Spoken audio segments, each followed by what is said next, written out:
for very insightful comments and all the encouragement. Could I now request Professor Swapan Kumar Pramanik, Honorable President, Asiatic Society, to address us. My colleagues in the Asiatic Society, Professor Ashok Sharnal, who is the General Secretary of Asiatic Society, Professor Arun Bandyopadhyay,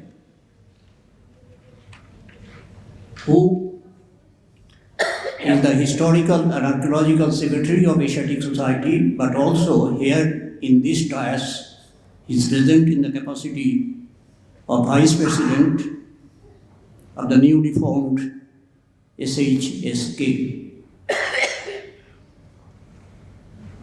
Dr. Sujit Das, Treasurer, Asiatic Society, and my friends and colleagues who are present in this August gathering. This is the second day of this newly formed SHSK International Seminar on History of Science. When I read this program, I commented to my friend Professor Arun Bandyopadhyay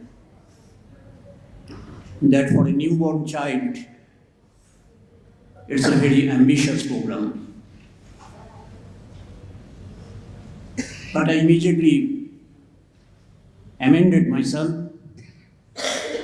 saying that the child may be newborn, but all the veterans are associated with this organization, and they have proved this by attempting to organize this two-day international seminar for a galaxy of intellectuals, historians, and people from many other disciplines will address and enrich us. Friends, it is very befitting on the part of this organization to have chosen the Asiatic Society as its collaborator for this two-day program. For the very reason that Asiatic Society has a very glorious tradition of nurturing and developing science and scientific studies in India. Right from the beginning of its foundation in 1784,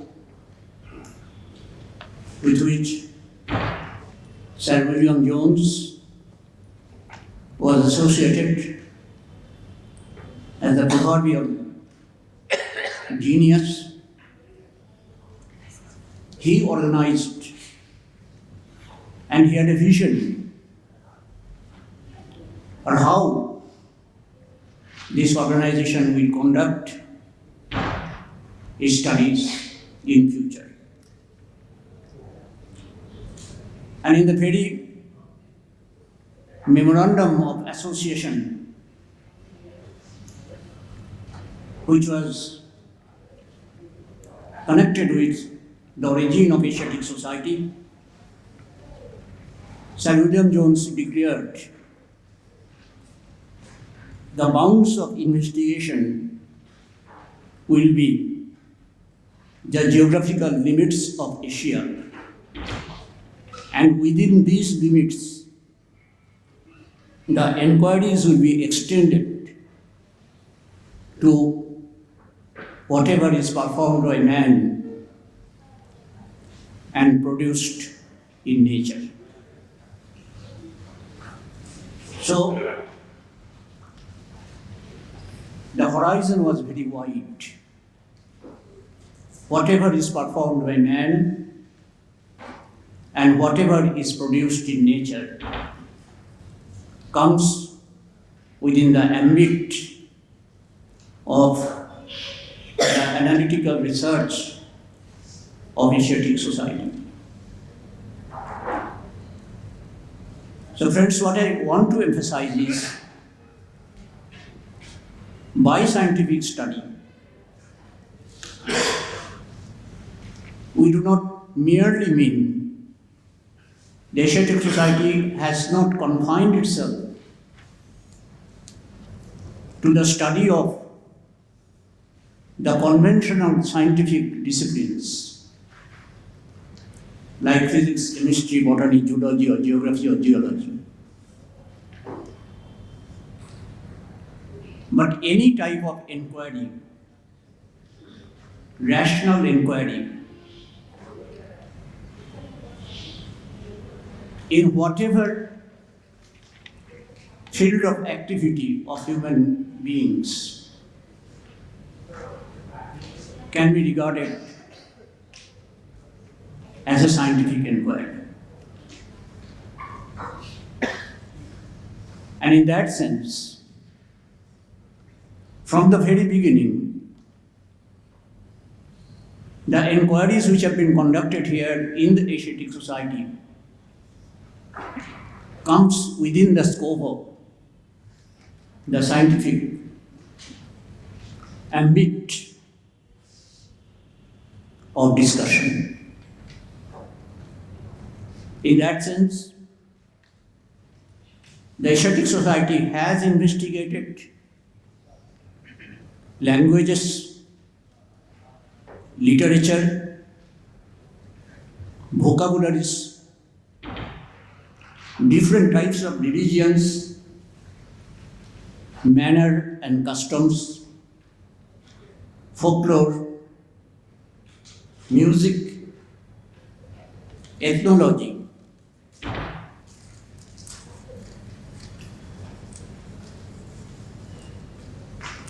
natural sciences, including mathematics and physics, surveying methods, meteorology, tides and storms, electrical phenomena, photography, astronomy, geology, botany, volcanoes, glacial formations, zoology, paleobotany, earthquakes, chemistry, geography. In fact, every branch of human activity, every branch of what is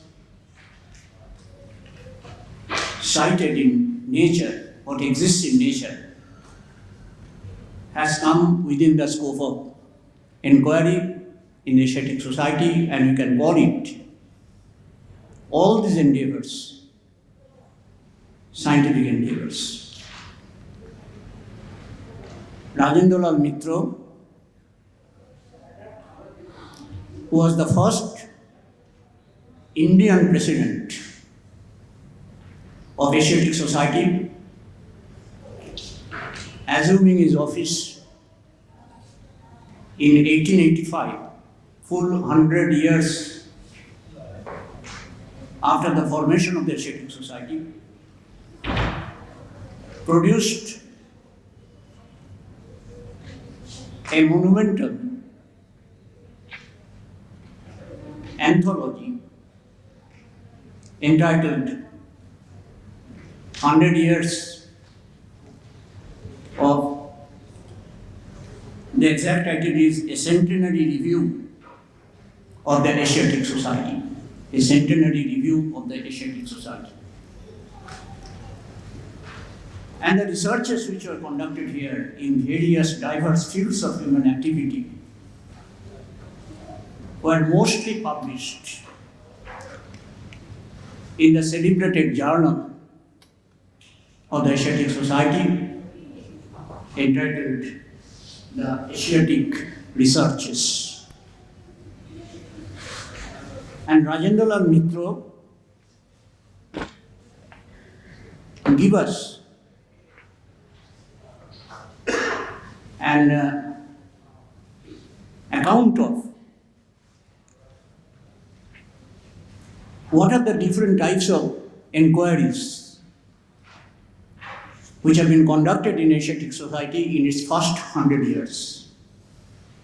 I quote from Mitra's centenary review of the Asiatic Society.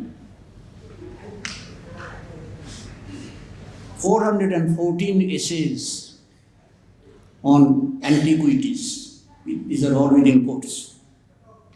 140 essays on coins, gems, weights and measures. 143 essays on history.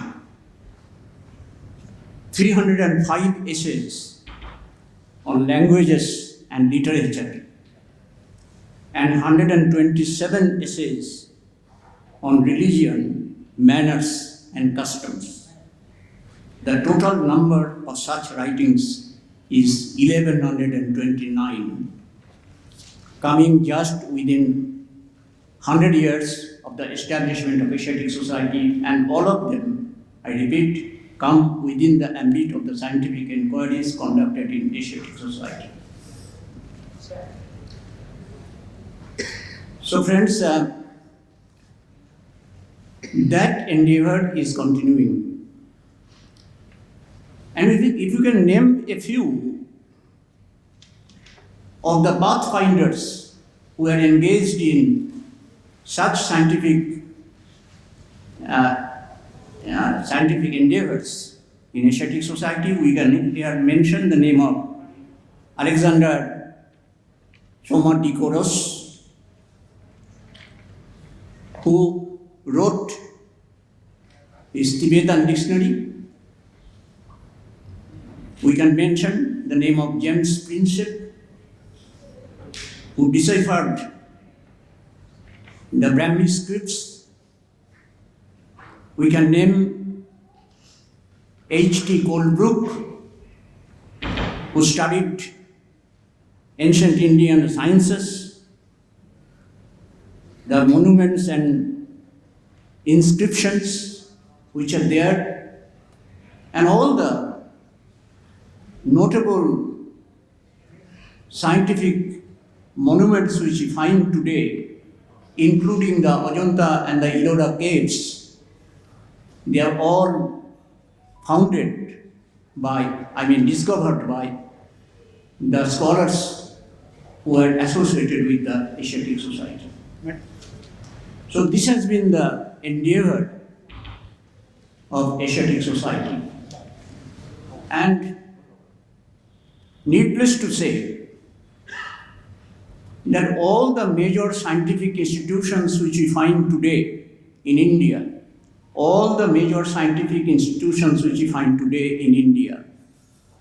including the Geographical Society of India, the Geological Society,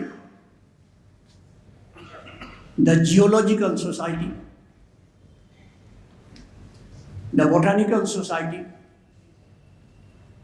the Indian Museum.